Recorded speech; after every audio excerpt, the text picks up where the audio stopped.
السلام علیکم جماعت افتم۔ آج ہم آپ کی اردو کی کتاب سورج مکھی کا سبق ایک پڑھیں گے۔ یہ صفحہ نمبر 96 پہ ہے۔ کتاب چیزوں کی کہانی سے ایک اقتباس۔ یہ کتاب کا نام ہے چیزوں کی کہانی، اس سے ایک اقتباس ہے۔ اقتباس کا مطلب ہوتا ہے ایک تحریر کا ایک ٹکڑا یا تھوڑی سی تحریر۔ اب پوری کتاب میں سے ایک عنوان لیا گیا ہے چیزوں کی کہانی، وہ یہاں پہ ہمارے سلیبس میں شامل ہے، ہمارا سبق ہے۔ اس کا پہلا پیراگراف ہم نے ایک لیکچر میں پڑھا تھا، اس میں سے آپ کو میں نے املا کرنے کو کہا تھا، یقیناً آپ نے کیا ہوگا۔ آج کا سبق ہم یہاں سے شروع کریں گے تیسرے پیراگراف سے۔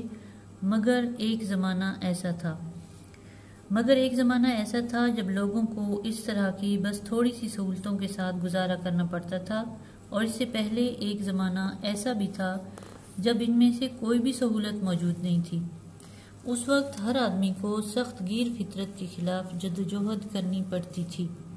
جدوجہد کا مطلب کوشش کرنا، محنت کرنا، اور سخت گیر کا مطلب ہوتا ہے بہت زیادہ سخت۔ فطرت قدرت کو کہتے ہیں، قدرت کے سخت قوانین کے خلاف انسان کو کوشش کرنا پڑتی تھی، اور زندہ رہنا اسی جدوجہد کا نام تھا۔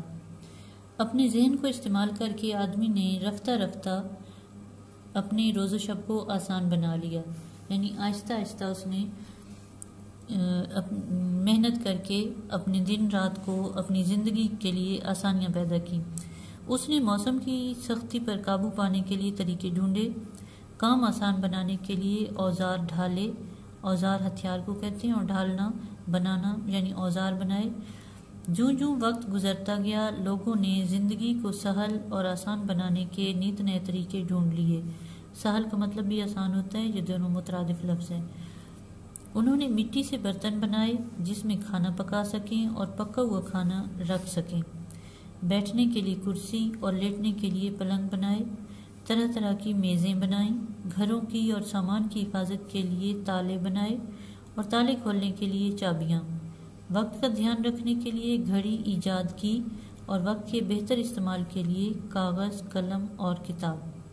ایجاد کا آپ کو پتہ ہے نئی چیز بنانا، یعنی وقت کی پیمائش کے لیے، وقت کا خیال رکھنے کے لیے، پتہ لگانے کے لیے انہوں نے گھڑی بنائی۔ لیکن یہ ساری چیزیں ایک دن میں حاصل نہیں ہو گئیں، چیزیں بھی لوگوں کی طرح بڑھتی اور بدلتی رہتی ہیں۔ اس کتاب میں چیزوں کی یہی کہانی بیان کی گئی ہے۔ پرانے زمانے کے لوگوں کے برخلاف آج کا انسان اپنی زندگی کا ایک دن گزارنے کے لیے کتنی ساری چیزیں استعمال کرتا ہے۔ ہم ان چیزوں کی سہولت کے عادی ہو گئے ہیں، یعنی ہمیں ان چیزوں کی عادت ہو گئی ہے، لیکن یہ چیزیں ہمیشہ سے موجود نہیں تھیں۔ انسان کو اپنی ضرورت کے لیے چیزوں کو ایجاد کرنا پڑا۔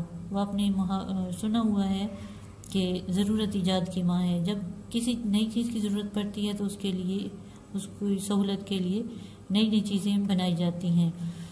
تو چیزوں کی یہ کہانی بتاتی ہے کہ مختلف زمانوں میں انسان نے کیسے ان چیزوں کو بنایا اور تبدیل کیا۔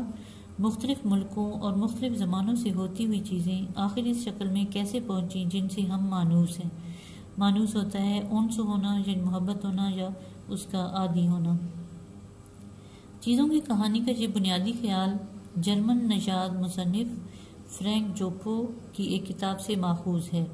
یہ کتاب بڑی دلچسپ اور معلوماتی ہے۔